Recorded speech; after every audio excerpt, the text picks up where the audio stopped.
वशिष्ठ जी बोले, हे राम जी, आत्मज्ञान जैसी कोई संपदा नहीं है। आत्मज्ञान जैसा कोई संपदा नहीं है। रुपया, पैसा, हीरा जवाहरात, अष्ट सिद्धि, पीएम पद, प्रेसिडेंट पद कुछ भी नहीं। आत्मपद सबसे बड़ी संपदा है। शुचिनाम श्रीमताम गेहे योग भ्रष्टोपि जायते। जो युग में पहुंचा नहीं, आधे में रुक गया, तो ऊंचे लोकों में रहकर फिर किसी योगी के घर में जन्म लेता है और अपना काम पूरा करके, जैसा ब्रह्मा जी का, विष्णु जी का, शिव जी का आत्मा है, वही उसका आत्मा का साक्षात्कार हो जाता है। संसार में तो आदमी सफल विफल होता है, लेकिन भक्ति के रास्ते विफल कोई नहीं होता, क्योंकि संसार नश्वर है। तो नश्वर में सफलता विफलता होती है। शाश्वत का भजन करने में विफलता का सवाल ही नहीं है। जो जितना भी चला उतना उसका रिजर्व रह जाता है।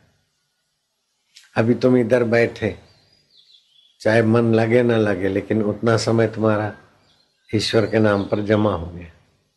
कबीरा दर्शन संत के साहिब आवे याद, लेखे में वो ही घड़ी बाकी के दिन बाद।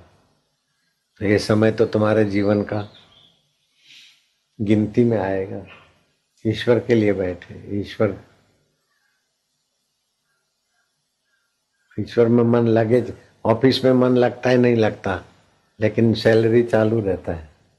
ऐसे ही भगवान और गुरु के द्वार पे बैठते, मन लगे ना लगे, आध्यात्मिकता का मीटर चालू। सैलरी तो इधर ही रह जाता है, आध्यात्मिकता तो भगवान को भी ऋणी बनाते।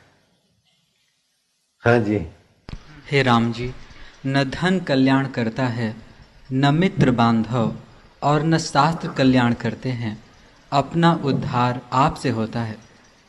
इससे तुम अपने मन के साथ मित्रता करो। हे राम जी, हृदय रूपी औषध से अनात्म अभिमान रूपी रोग हो गया है।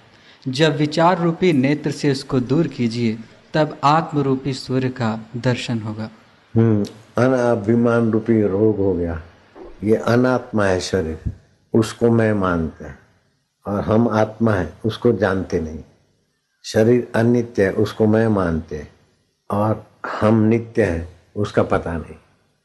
शरीर दुख रूप है, उससे सुखी होना चाहते हैं, और हम स्वयं शांत सुख रूप आनंद रूप है, उसका पता नहीं। इसीलिए जीव बेचारा सब कर करा के भी जन्मते मरते रहते हैं। जो संसार की आसक्ति छोड़कर ईश्वर के तरफ चलता है, वो ईश्वर तत्व को पा लेता है। हे राम जी, घटी यंत्र का लंगर जैसे ऊपर नीचे जाता है, वैसे ही जीव वासना के वश होकर नीचे और ऊपर भ्रमता है।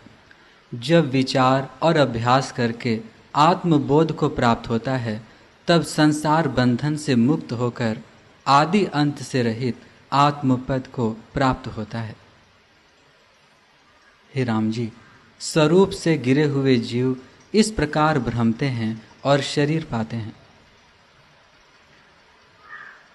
तुमको न जन्म है न मृत्यु है, न कोई दुख है न भ्रम है। तुम सब संकल्पों से रहित आत्म पुरुष अपने आप में स्थित हो। हे राम जी, आत्म सुख में विश्रांति पाओ, वह उत्तम सुख है।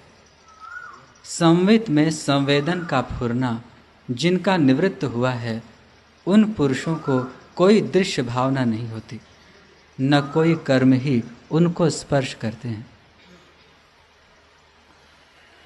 जो मूर्ख अज्ञानी हैं, वे ऐसे कर्मों का आरंभ करते हैं कि जिनका कल्प पर्यंत नाश न हो। जो मूर्ख हैं, अज्ञानी हैं, ऐसे संसार के कर्म में फंसते हैं। कर्म किया, फल भोगा, फिर कर्म हुआ। कर्म की वासना ऐसी चलती है कि कल्प में भी अंत नहीं होता, जन्मते रहते मरते रहते। लेकिन कर्म करो ईश्वर की प्राप्ति के लिए, ईश्वर की प्रीति के लिए, तो करने का राग मिट जाए, उपरांत आ जाए तो आपका कर्म सफल है। अब ये करना है, ये करना है, ये करना है, करो तो ईश्वर के लिए करो, ईश्वर प्राप्ति के लिए करो। ऐसा करूंगा मैं सुखी बनूंगा, ये करूंगा। सोने की लंका वाला भी दुखी होकर गया, तो तू क्या झक मारेगा? छोड़ी छोड़ी सब जात है। तो निष्कर्म में सिद्धि, निष्काम कर्म करके जीवन की सिद्धि पाना चाहिए।